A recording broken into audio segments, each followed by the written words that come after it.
नमोस्तु नमोस्तु नमोस्तु। नमो अरिहंताणं, नमो सिद्धाणं, नमो आयर्याणं, नमो वज्रायाणं, नमो लोये सव्यसा। वंदितु सव्यसिद्धे धूमचलमणो अमं गदिं पते। घोचामि समय पाहुड़े निर्मो सुध केवली भण। नमः समय साराय स्वानुभूत्या चकासते। चेत स्वभावाय भावाय सर्वभावांतरचिदे। जिन स्वानुभूति से किरी मम स्वानुभूति मधिगिरी। श्री विमल धारा जैन श्रुत आनंद अमृत से। समता प्रवाह बहावती रागादि विकल्प तोड़ी के। माँ सरस्वती प्रतिभाव वंदन दृष्टि निज में जोड़ी के। दृष्टि निज में जोड़ी के। ग्रंथराज समयसार जी यहाँ विराजमान हैं। आचार्य कुंद कुंद स्वामी उनके कर कमलों से प्रस्फुटित यह शब्दावली बड़ी सुंदर, बड़ी अद्भुत है। इस जीव को अपने जीवत्व का भान हो जावे, मैं कौन हूँ, इसका भाव भाषण हो जाए, ये चर्चा चल रही थी। गाथा नंबर 65 और 66 ये दो गाथाएं यहाँ चल रही है और इन दो गाथाओं की टीका करते हुए दो कलश और इसके साथ में जोड़ दिए गए हैं। प्रकरण कुछ इस तरह का चल रहा था कि जो जिससे बना होता है वो वही होता है, ऐसा है। 65 और 66 नंबर के इन गाथाओं की टीका में यही कहा गया, चूँकि ये वर्णादि 29 प्रकार के भाव, ये वर्णादि 29 बोल, वास्तव में तो यहाँ 29 की चर्चा नहीं करके वर्ण आदि सिर्फ 9 की बात मुख्य रीति से कही गई है। जो नाम कर्म के उदय से प्राप्त हुए हैं या जिनके सद्भाव में, जिनकी मौजूदगी में मुख्य रीति से नाम कर्म का उदय हेतु बनता है, उन्हें वर्णादि में शामिल किया है।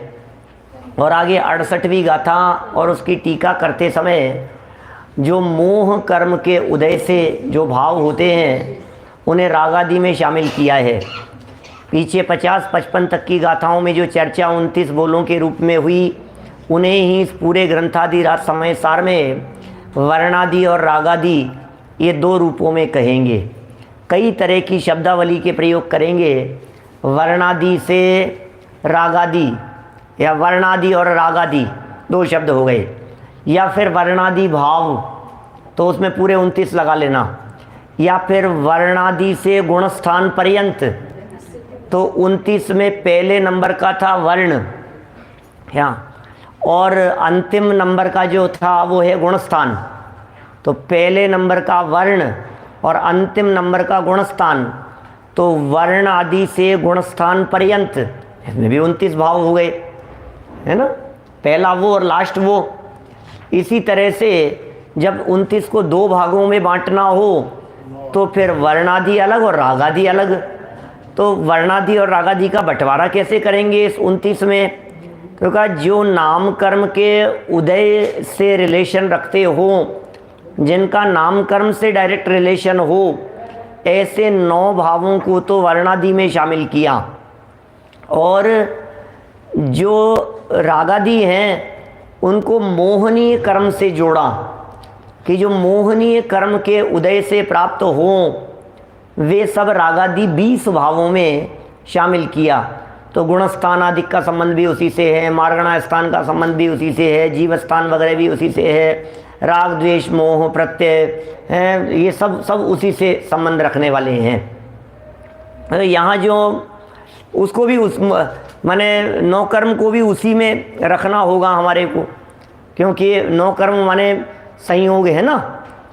तो अब सोचो ज़रा, विचार कीजिए इसको, क्योंकि यहाँ तो 9 बताए हैं, 9 और 29, 9 और 20 ऐसा बंटवारा किया है। और 9 में जो चर्चा की है उनमें अपन कल यहाँ सब शब्द पढ़े थे। देखिए यहाँ पेज नंबर कितने पर है, ये 127 नंबर पेज पर कल जो प्रकरण चला था, बस उसी को आगे बढ़ाते हुए इन 2 कलशों की चर्चा भी आज अपन पूरी करेंगे। सरल है प्रकरण, कठिन नहीं है। गाथाएं बोलना है क्या? बोल लो, गाथाएं बोल लो। 65-66 है ना गाथा, कल ही तो बोलना शुरू किया था अपन ने, आज दूसरी बार हो जाएगी। बोलो। एकम च दोन्य तिन्य चतारिय पंच इंद्रिया जीवा बादर पजतिदरा पैड़ियो नाम कम्मस एदायणेवता जीवठाणाउ कर्ण भूदाइम पैड़ीम पोगलमयीम ताइम काम वर्ण दे जीवो। यहाँ भी आ गई ना चर्चा। नाम कम्मस, पैड़ियो नाम कम्मस, नाम कर्म की प्रकृति, ऐसा भी कह सकते हैं, नाम कर्म की प्रकृतियों रूप हो, है ना। नाम कर्म से शरीर संरचना होती है, तो नाम कर्म के उदय से भी कह सकते हैं, और नाम कर्म की प्रकृति रूप जो दिखाई दे रहे हैं उन्हें वर्णादि में शामिल किया। फिर इस पद्यानुवाद पढ़ लें एक बार।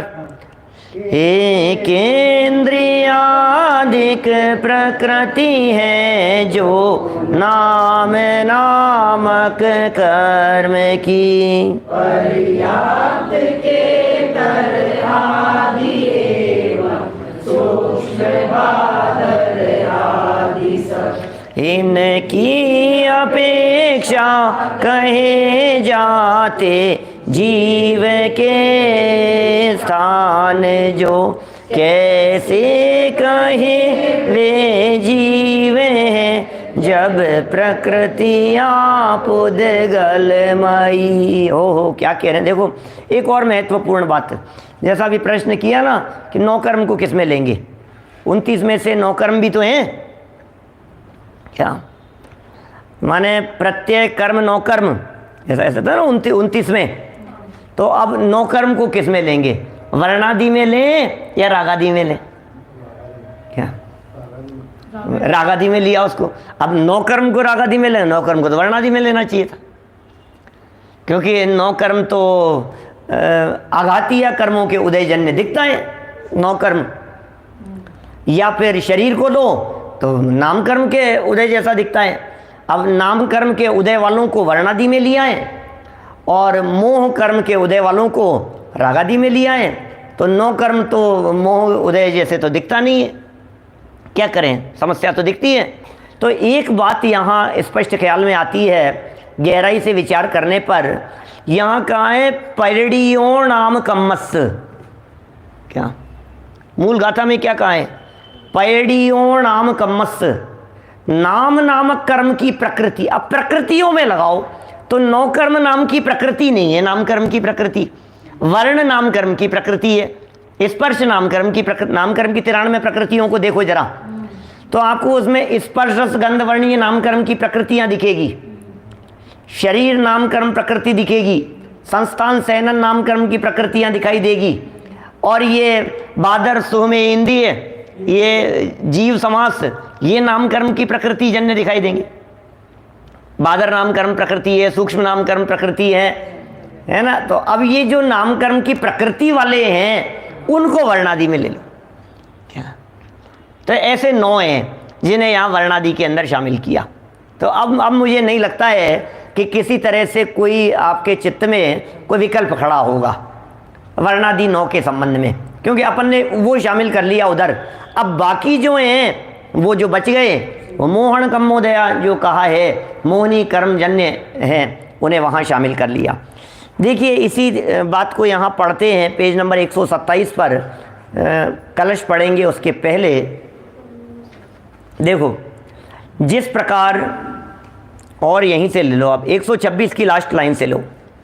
नाम कर्म की प्रकृतियों की पुद्गलमयता तो आगम में प्रसिद्ध ही है कि भाई ये नाम कर्म की प्रकृतियां हैं और ये पुद्गलमय हैं, आगम प्रसिद्ध है भाई साहब। ये बात आगम ये बात कह रहे हैं कि ये नाम कर्म की प्रकृतियां हैं और पुद्गलजन्य हैं, क्योंकि कर्म प्रकृति तो पुद्गल ही होती है, आगम में तो प्रसिद्ध है और अनुमान से भी जानी जा सकती है। आगम से जान लिया और अनुमान से भी जान लिया कि भाई ये पुद्गल ही है, क्योंकि ये पुद्गल से ही हो रही है। क्योंकि प्रत्यक्ष दिखाई देने वाले, आँखों से दिखाई देने वाले शरीर आदि मूर्तिक भाव ये कर्म प्रकृतियों के कार्य हैं। आँखों से क्या दिखाई दे रहे? कर्म प्रकृतियाँ तो दिखती नहीं है, शरीर आदि दिखते हैं। तो ये शरीर आदि दिखते हैं तो अनुमान से कैसे पता लगा आपको कि ये शरीर आदि किसके हैं? तो बोले ये कर्म प्रकृतियों के काम है, अनुमान से पता लगता है। क्योंकि यदि ये कर्म प्रकृतियों के काम नहीं हो तो किसी का शरीर मोटा और किसी का पतला क्यों हो गया? फिर किसने किया? कोई काला है तो गोरा होने के लिए खूब लगा रहा है, ऊपर से क्रीम लगा रहा है, तो अब वो फिर भी गोरा नहीं हो रहा है। तो बोले ये चक्कर क्या है, ये क्यों नहीं हो रहा है? तो सब बातें कैसे लगाओगे आप? तो बोले सिद्ध होती है ये बात कहीं ना कहीं, आपको तर्क अनुमान से ये बात लगाएंगे तो आपको सिद्ध होगी। हमारे बड़े दादा आदरणीय रतनचंद जी भारिल साहब एक बात कहा करते थे, सबकी शक्ल एक जैसी नहीं है और सबकी अकल एक जैसी नहीं है। क्या? तो शक्ल और अकल का अंतर क्यों है? बोले अकल का अंतर ज्ञानावरणी से है और शक्ल का अंतर नाम कर्म से है। क्या माने सबकी शक्ल अलग अलग क्यों है? सबकी बुद्धि, हम जितने लोग यहाँ बैठे हुए हैं, दो चीज़ों में सबके अंतर है। क्या? एक शक्ल और एक अकल। क्या? सबकी शक्ल एक जैसी नहीं है, जबकि हैं सबके दो आंखें, दो कान, नाक वही है, फिर भी सबकी शक्ल अलग अलग है। तो आखिर ये शक्ल अलग अलग क्यों? बोले एक कर्म है जिस कर्म का नाम है नाम कर्म, उस नाम कर्म से सबकी शक्ल अलग अलग होती है। तो फिर ये सबकी बुद्धि बराबर क्यों नहीं है? इतने सालों से सब आ रहे हैं बराबर, तो उनकी बुद्धि तो बराबर होनी चाहिए।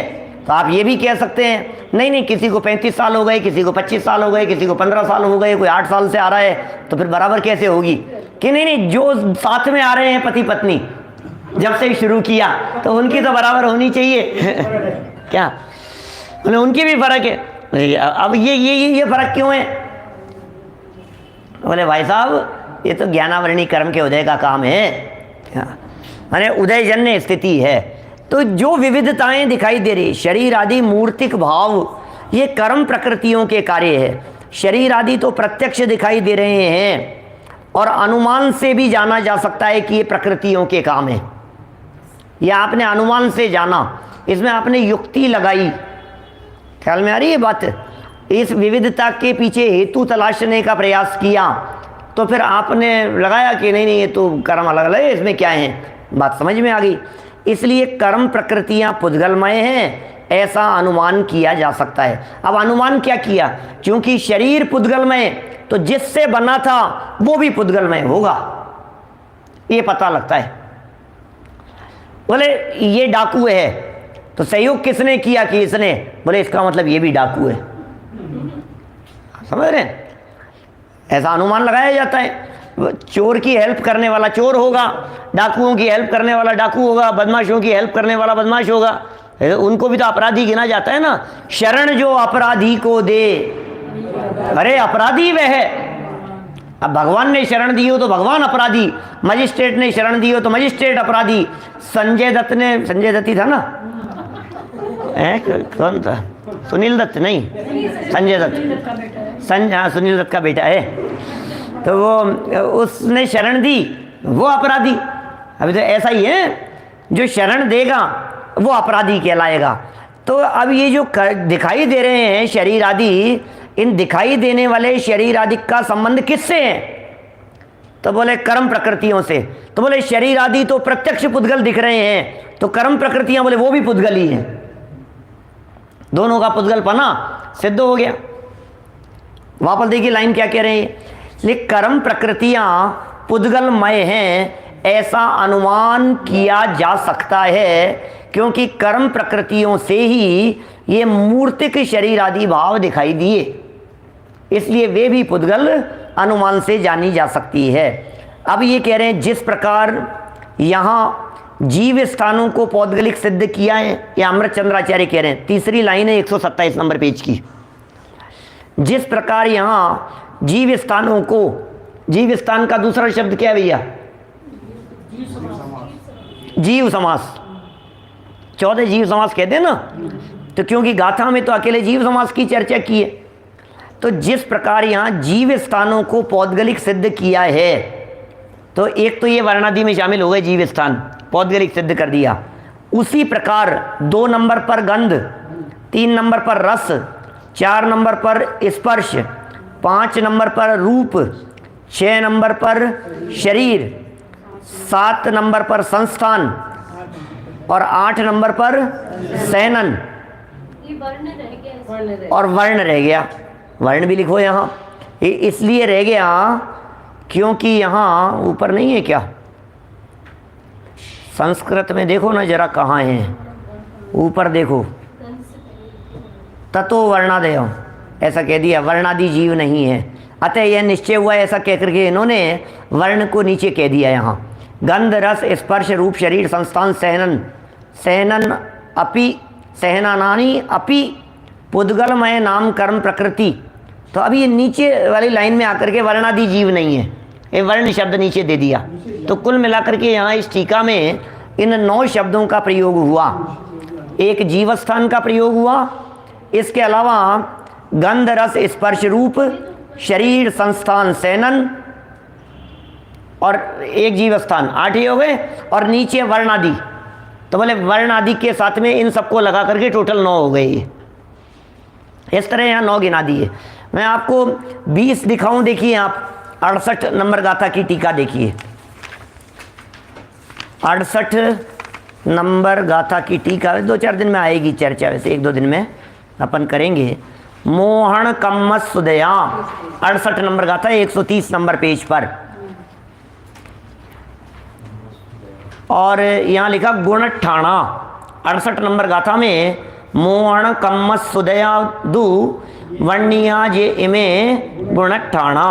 अब ये गुणस्थान आदि भावों को कह रहे हैं यहाँ, तो एक शब्द तो हो गया गुणस्थान 68 नंबर गाथा में। अब गुणस्थान के बाद अब लगाइए इसी प्रकार पेज नंबर 131 पर देखिए, 131 नंबर पेज पर इसी प्रकार माने एक तो हो गया गुणस्थान, फिर नंबर 2 राग, नंबर 3 द्वेष, फिर नंबर 4 मोह, 5 नंबर प्रत्यय, 6 नंबर कर्म, 7 नंबर नौ कर्म, 8 नंबर वर्ग, 9 नंबर वर्गणा, 10 नंबर स्पर्धक, 11 नंबर अध्यात्म स्थान, 12 नंबर अनुभाग स्थान, 13 नंबर योग स्थान, 14 नंबर बंध स्थान, 15 नंबर उदय स्थान, 16 नंबर मार्गणा स्थान, 17 नंबर स्थिति बंध स्थान, 17 नंबर संक्लेश स्थान, 18 नंबर विशुद्धि स्थान और 19 नंबर संयम लब्धि स्थान।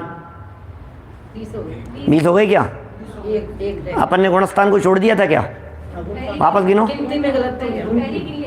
उसको पहले गिन लिया था, फिर वापस 1 से गिना क्या? वापस गिनो, 1 2 3 राग द्वेष मोह, 3 4 5 6 7 8 9 10 11 12 13 14 15 16 17 18 19 और गुणस्थान 20 हो गए पूरे।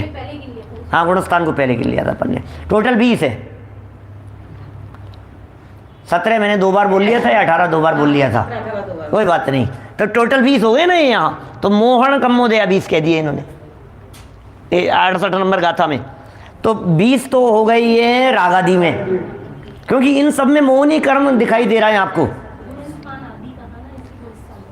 गुणस्थान आदि कह दिया ना, गुणठाणा, उदय से गुणथान जो जिनवर कहे, तो अब इनको उल्टा लगा लो यहाँ से, तो ये 20 इसमें आ गए और वर्णादि में 9 आ गए।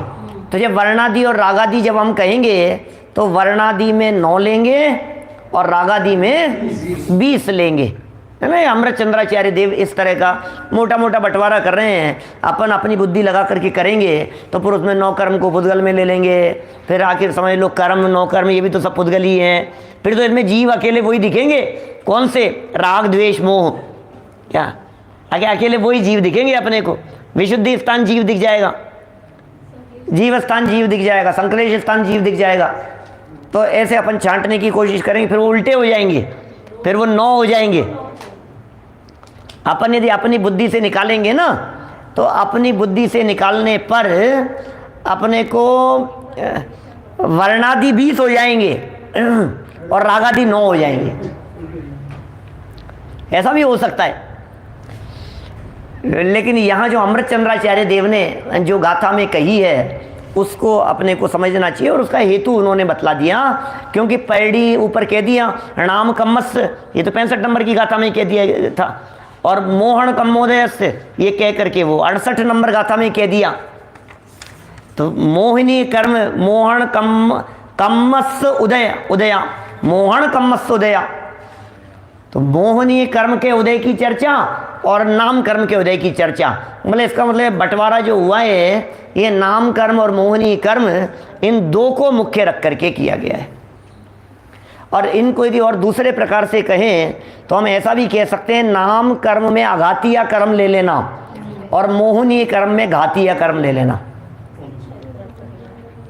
तो क्योंकि नाम कर्म आघातीय में शामिल है और मोहनीय कर्म घातीय में शामिल है, तो एक तरफ घातीय कर्मों की चर्चा हो गई, एक तरफ अघातीय कर्मों की चर्चा हो गई। और यदि दूसरे प्रकार से बंटवारा करें, मैं पहले भी कही थी, मैंने चर्चा आई थी इस तरह की, तो ऐसा भी कह सकते हैं, एक में असद्भूत व्यवहार को लेना और एक में सद्भूत व्यवहार को लेना। ठीक है ना? जो सही इजी है वो सही रहेगा। आपको कौन सा इजी लग रहा है? अमृत चंद्राचार्य कह रहे हैं वो। चलो लिखा है, क्योंकि इसमें बुद्धि नहीं लगानी पड़ेगी ना, किताब खोलो और बता दो। इसमें बुद्धि की एक्सरसाइज नहीं करनी है। चलिए आ जाइए, वापस आ जाइए 127 नंबर पेज पर। जिस प्रकार यहाँ जीव स्थानों को पौद्गलिक सिद्ध किया है, उसी प्रकार गंध रस स्पर्श रूप शरीर संस्थान और सेनन भी पुद्गल से अभिन्न हैं। अतः मात्र जीव स्थानों को ही पुद्गल कहे जाने पर भी इन सभी को पुद्गल में कहा गया समझ लेना चाहिए। अकेले जीव स्थान को ही पुद्गल में भले ही यहाँ कहा हो कि ये पैड़ी ओ नाम कम्मस, है ना, स्पष्ट शब्द में पोगल मई हिम ताहिम कहम मण्ण दे जीवो, ये पुद्गल में है, इनको जीव कैसे कहेंगे? तो बोले यहाँ ये सब भी समझ लेने चाहिए। अतः यह निश्चय सिद्धांत है, अटल सिद्धांत है कि वर्णादि जीव नहीं है। वैसे और यदि बारीकी से बात करें तो फिर यहाँ पर वर्णादि के अंदर 29 भी शामिल कर सकते हैं, लेकिन दादा ने फिर नीचे कह दिया, ध्यान रहे 29 भावों में से यहाँ वे ही भाव लिए हैं जो नाम कर्म के उदय से होते हैं। 29 में से, अब 29 में से नाम कर्म के उदय से होने वालों को यहाँ लिया है, हैं कितने? तो जब हम यहाँ गिन रहे हैं तो 9 आ रहे हैं, क्योंकि 9 के 9 नाम अमृत चंद्राचार्य देव ने गिनाए।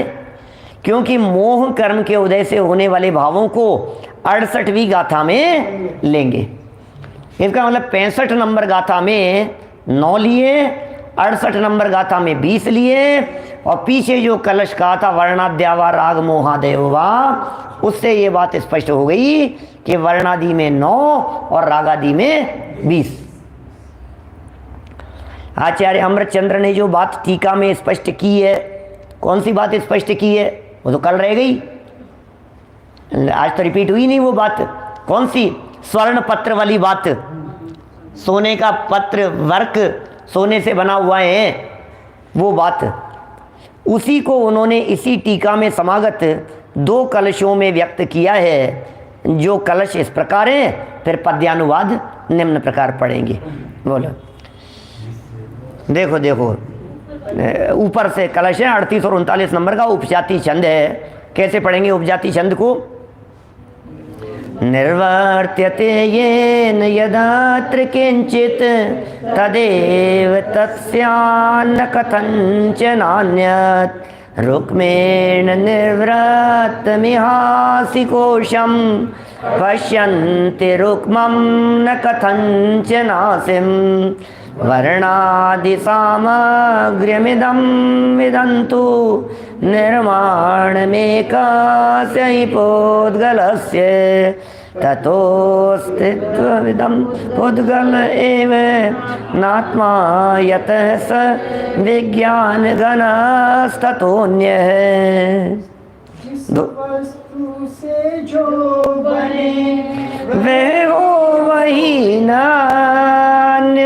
स्वर्ण में तो स्वर्ण है, हंसी है उससे अनंत। वर्णाधिक जो भाव है वे सब पुद्गल जान एक शुद्ध विज्ञान घन आत्म इनसे भिन्न। जिस वस्तु से जो बने वह हो वही, जिस वस्तु से जो बने वह हो वही, न अन्य।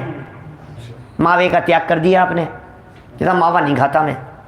अब बर्फी बनी, चक्की बनी, तो बोले आपने तो मावे का त्याग किया था, बर्फी का थोड़ी नहीं किया था आपने त्याग, तो बर्फी तो खा लो। कि नहीं नहीं, मावे से बनी हुई बर्फी को भी मावा ही कहेंगे क्या?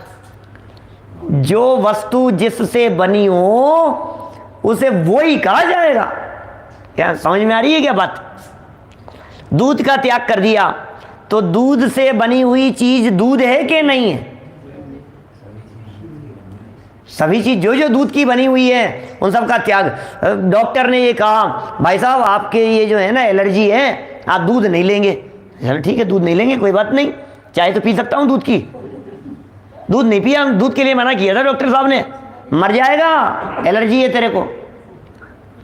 जो चीज दूध से बनी हुई हो उसे दूध ही कहा जाता है। अरे दूध का त्याग कर देने पर दही का सेवन नहीं हो सकता क्या? समझ में आ रही है बात? दूध दही दोनों को ही गोरस में शामिल किया जाता है। बोले एक ही है वो दोनों। इस तरह कितना सुंदर उदाहरण दे करके तर्क भी हैं, उदाहरण भी हैं। जिस वस्तु से जो बने वह हो वही, वो वही होती है, न अन्य, अन्य नहीं होती। स्वर्ण म्यान तो स्वर्ण है, असी है उससे अन्य। क्या? सोने की जो म्यान है, खांडो कहिए कनक सो, कनक म्यान संयोग। ऐसा पंडित जी साहब तो बहुत सुनाते थे अपने यहाँ, संतोष जी अंजरी जी साहब। बनारसी दास जी की है, इसी कलश का भावानुवाद है। नाटक समय सार खोलोगे तो वो बनारसी दास जी का भावानुवाद मिल जाएगा आपको। खांडो कहिए कनक सो, कनक म्यान संयोग। और उसी तरह से माने ये जो कहा गया है, खांडो किसे कहते हैं? तलवार को। तलवार सोने की तलवार लाना भाई। सोने की तलवार होती है क्या? सोने की तलवार नहीं हो सकती है क्या? सोने की तलवार होगी तो उससे सामने वाले का धड़ अलग होना तो बहुत दूर की बात है, उंगली तक नहीं कटेगा, उंगली तो बहुत दूर की बात है। कागज भी काटना चाहोगे तो नहीं कटेगा, धार नहीं बनेगी। सोने का तो उसका मूठ हो सकती है, उसको पकड़ने का हैंडल हो सकता है, सोने का हत्था हो सकता है। सोने की तो उसकी म्यान हो सकती है। जड़ित होगा, प्योर सोने का नहीं होगा। हाँ, वो भी स्वर्ण जड़ित होगा, प्योर सोने का नहीं हो सकता है, उसमें ताकत ही नहीं होगी। वो प्योर सोने का यदि हो गया तो लड़ते समय सोना हाथ में और तलवार हाथ में, ऐसा हो जाएगा है कि उसमें जरूर लोहे के ऊपर ही चढ़ा हुआ होगा। वो लोहे के ऊपर सोना चढ़ाया गया होगा, क्योंकि वो मजबूती लोहे के बिना आ ही नहीं सकती है। मजबूत किसे कह रहे हैं यहाँ? लोहे को। लोहा मजबूत है और सोना नरम है, कमजोर है। तो यहाँ वर्णादि के साथ में आत्मा के संबंध की चर्चा चल रही है। तो बोलो ये जो आत्मा है ये लोहा है कि सोना है? सोना ही है, तो है सोना ही है। अरे भाई सोना नहीं है, सोना तो शरीर आदि है, आत्मा लोहा है।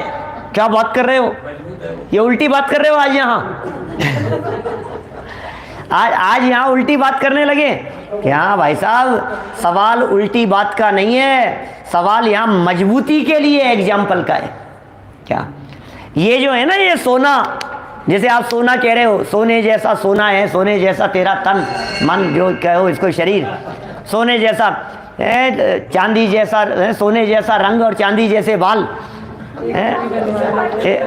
ये जो सोना और चांदी जो तुम्हें दिखाई दे रहा है, ये सोना चांदी बिखर जाएगा क्या? अंदर जो मजबूत चैतन्य तत्व है, बोले वो नहीं बिखर सकता है, वो इतना मजबूत है कि उसे बिखराना आसान नहीं है।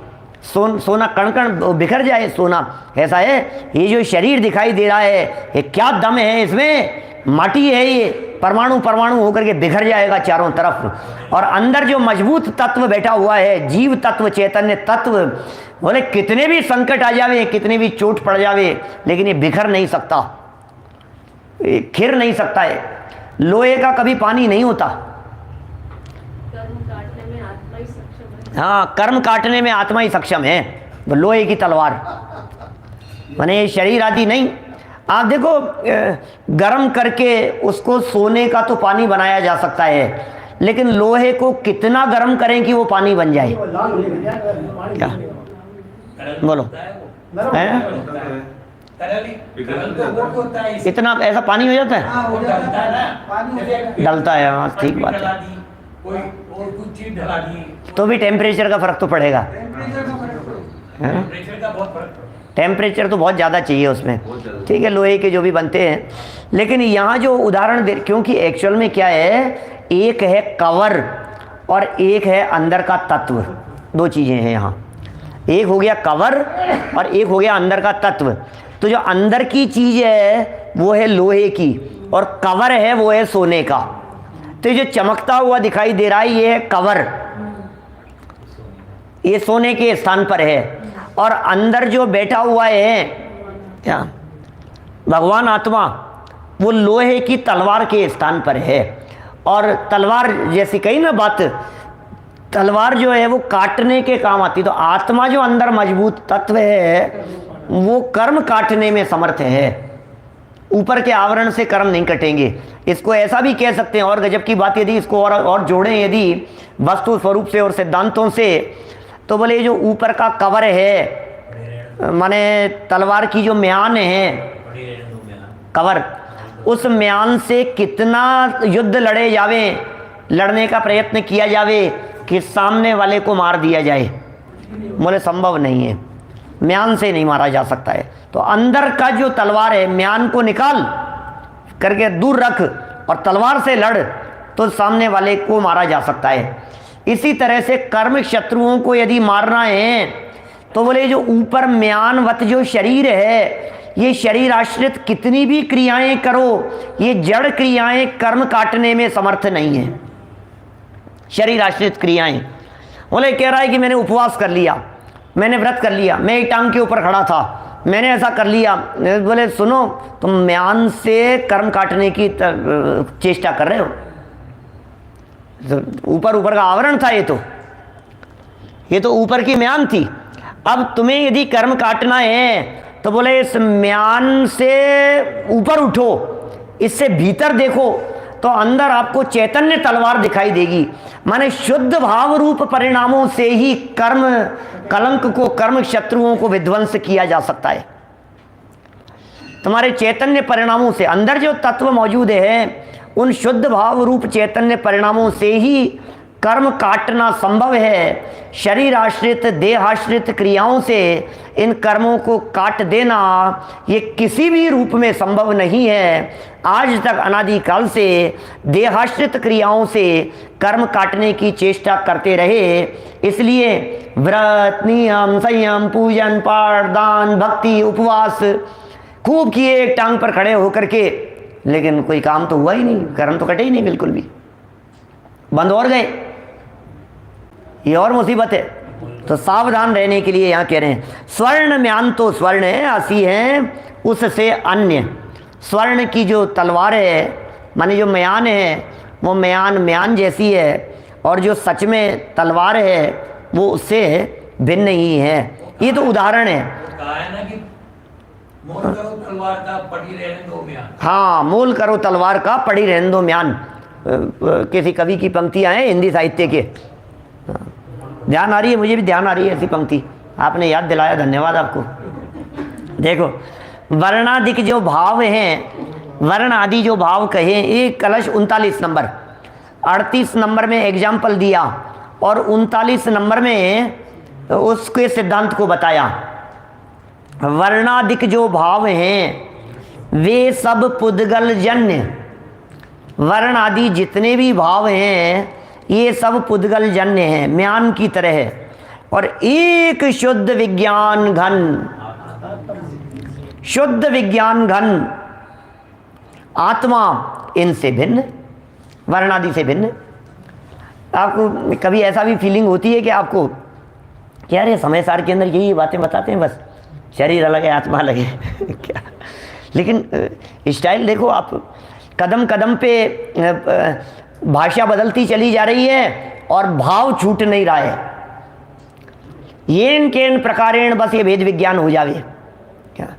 जैसे भी बन पड़े ये भेद विज्ञान हो जावे कि भाई ये वर्णादि वाले तुम नहीं हो, भाई ये शरीर आदि वाले तुम नहीं हो क्या? देखिए कितनी सुंदर बात यहाँ कह रहे हैं।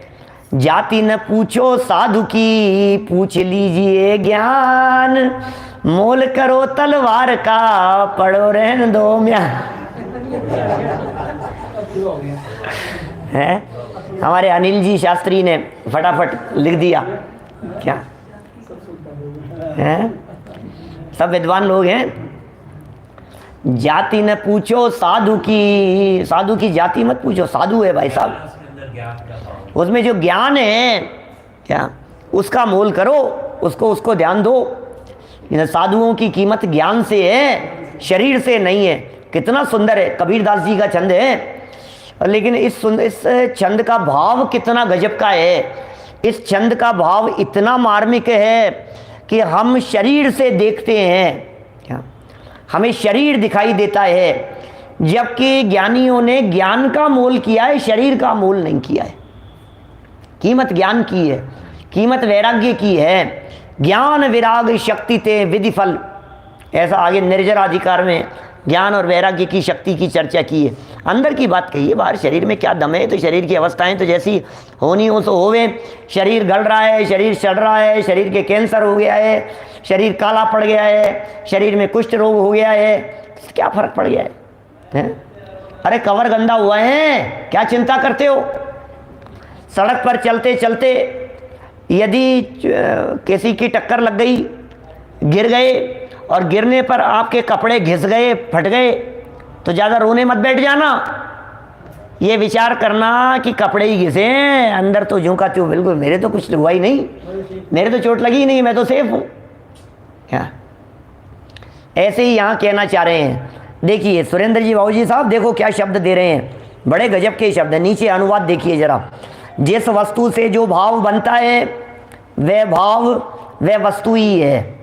सोने की वस्तु सोने से बनती है, चांदी की वस्तु चांदी से बनती है, मिट्टी के बर्तन किससे बने हैं भाई साहब? मिट्टी से बने, मिट्टी के बर्तन मिट्टी से बने। तो जिस वस्तु से जो भाव बनता है वह भाव वह वस्तु ही है, किसी भी प्रकार अन्य वस्तु नहीं है। क्योंकि, कारण बतलाओ, क्योंकि स्वर्ण निर्मित म्यान तो लोग, स्वर्ण निर्मित म्यान तो म्यान को लोग स्वर्ण के रूप में ही देखते हैं, तलवार के रूप में नहीं। अब ये तो वास्तव में राजा महाराजाओं के ज़माने की बात है, और कई तलवारें रखी हुई हो तो कौन सी तलवार लानी है? अब सारी लोहे की है, तलवार तो लोहे की होती है, लेकिन बोले उसके म्यान को देख कर के, उसके हैंडल को देखकर, उसके हत्थे को देखकर इस बात को कह दिया जाता है भैया डायमंड वाली लाना, भैया चांदी वाली लाना, भैया सोने वाली लाना। क्योंकि राजा महाराजाओं को यदि अपना वैभव प्रदर्शन करना है तो किसके आधार पर करेंगे बताओ? अब एक सामान्य सिपाही के पास भी तलवार है और महाराजा के पास भी तलवार है, दोनों तलवार लोहे की है। अरे नहीं, क्या बात करते हो, हमारे पास सोने तो बोले महाराज सोने की बना दे क्या, मर जाऊंगा मैं युद्ध क्षेत्र में। बोले सोने का तो कवर ही होगा क्या। ऐसे ही अब इसको कहना व्यवहार है, कहने में कोई ऐतराज नहीं है, कहने में तो ये कहेंगे ना सोने की, उसे कहने में तो उसे सोने की ही कहा जाएगा। इसी तरह से जो ये जीव दिखते हैं, इनको जीव समास के आधार पर किसी को बादर जीव कह दिया, किसी को सूक्ष्म जीव कह दिया, अरे नहीं तो अपर्याप्तक जीव हैं, ये पर्याप्तक जीव हैं। तो तुमने जो अपर्याप्तक पर्याप्तक जीव कहा, ये झूठे के सच है कि अपर्याप्तक शरीर में जो जीव बैठा था, इसलिए उस जीव को भी अपर्याप्तक कवर में होने के कारण अपर्याप्तक कह दिया। भाई चांदी के कवर में मौजूद तलवार को चांदी का कह दिया जाता है, चांदी के कवर में जो मौजूद है। सोने के कवर में मौजूद तलवार को सोने का कह दिया जाता है। इसी तरह से ये दो इंद्रिय के कवर में या पंचेंद्रिय के कवर में रहने वाला जो आत्मा है, तो बोले कवर कौन सा चढ़ा है ऊपर, बोले सैनी पंचेंद्रिय पन का, तो आत्मा को क्या कहें, बोले सैनी पंचेंद्रिय कह दो। कितना स्पष्ट है। पंचेंद्रिय के कवर में मौजूद आत्मा को, आत्मा तो पंचेंद्रिय हुआ नहीं है, तलवार तो सोने की हुई नहीं है, कह क्यों दिया, बोले कवर को देख करके कह दिया। ऐसे ही यहां ये कह रहे हैं श्याम सिंह जी साहब, देखिए क्या बात कह रहे हैं यहां। अतः हे ज्ञानी जनों, अमृतचंद्राचार्य देव का संदेश है, हे ज्ञानी जनों, अमृतचंद्राचार्य देव का संबोधन है, किसके लिए, हमारे लिए, हमें ज्ञानी कह रहे हैं क्या, समझदार कह करके पुकार रहे हैं। ये कितने सुंदर भाषा का प्रयोग है। अतः हे ज्ञानी जनों, इन वर्णादिक से लेकर गुणस्थान पर्यंत, पूरे 29 को ले लिया, इन भावों को एक पुद्गल की ही रचना जानो। पुद्गल ही जानो, सब पुद्गल ही हैं।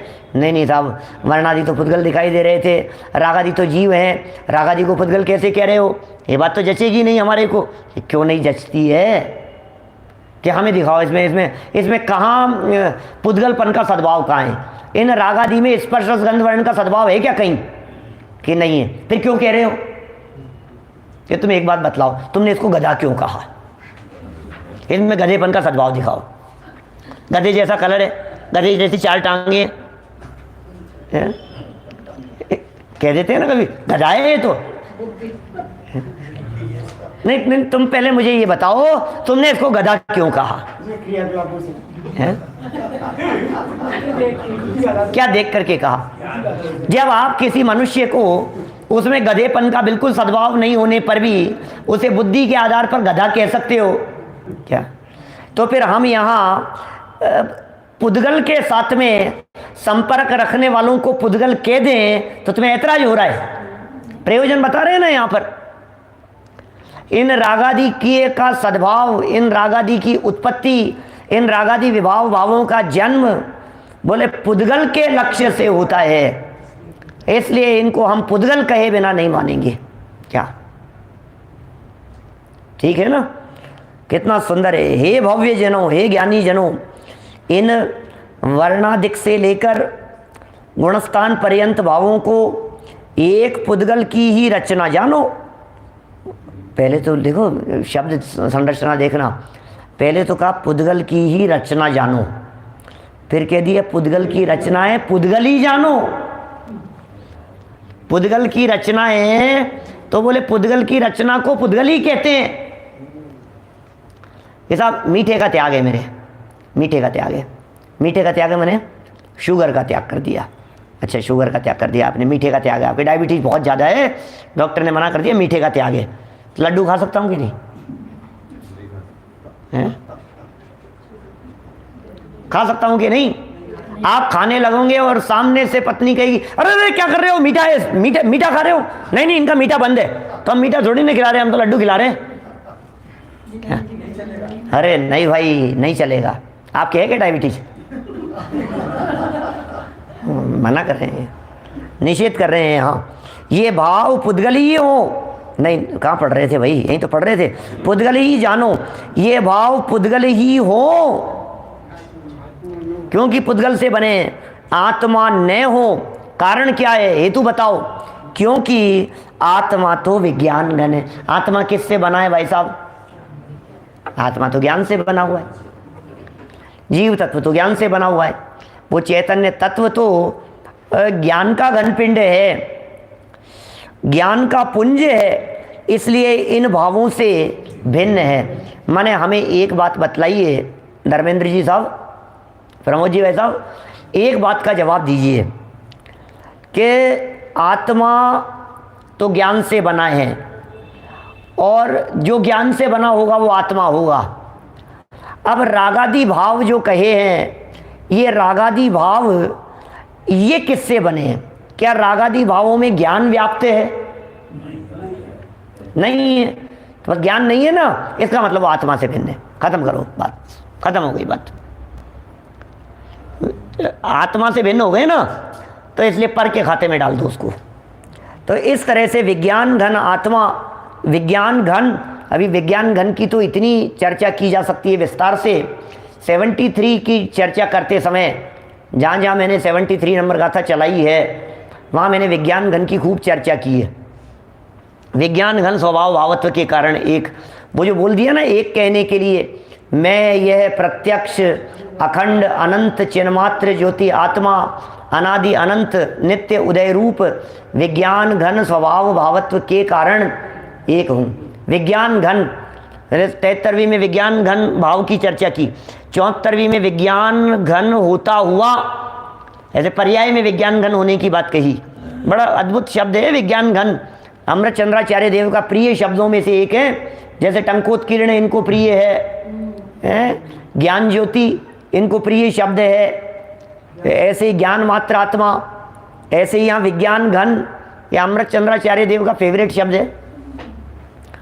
तो विज्ञान घन है, ज्ञान का पुंज है, इसलिए इन भावों से भिन्न है। कौन? आत्मा से भिन्न। आत्मा इनसे भिन्न है, ये आत्मा से भिन्न है। चलिए बात पूरी करते हैं। क्या कह रहे हैं यहाँ?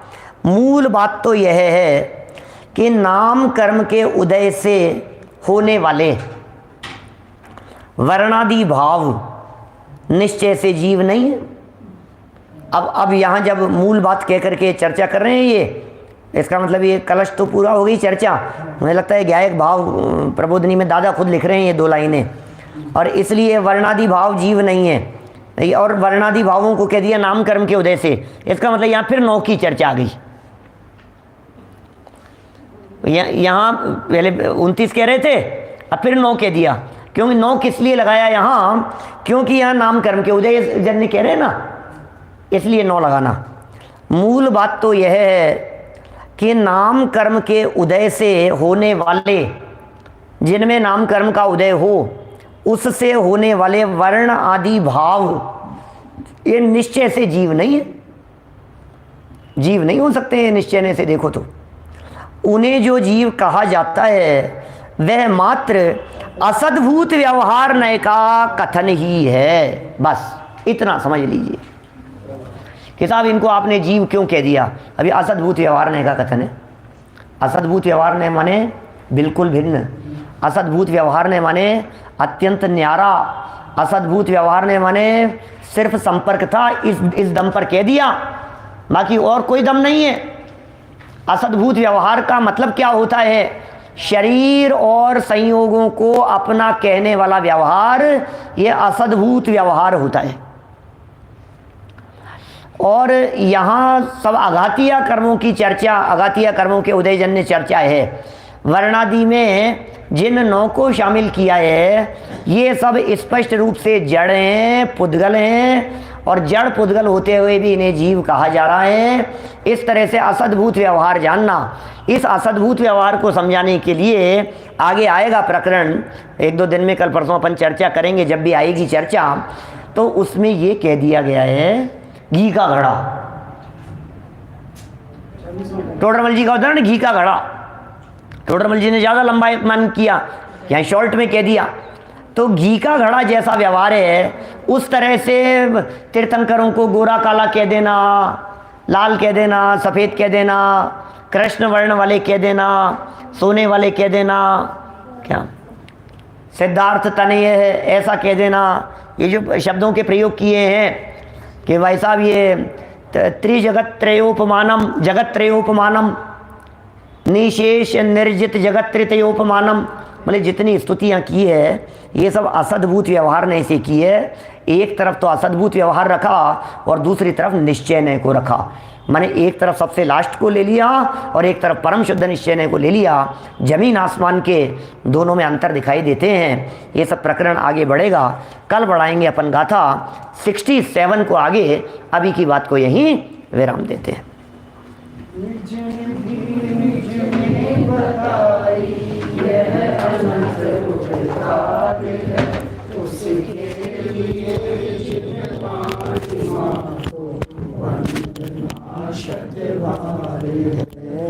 वंदना शतवारे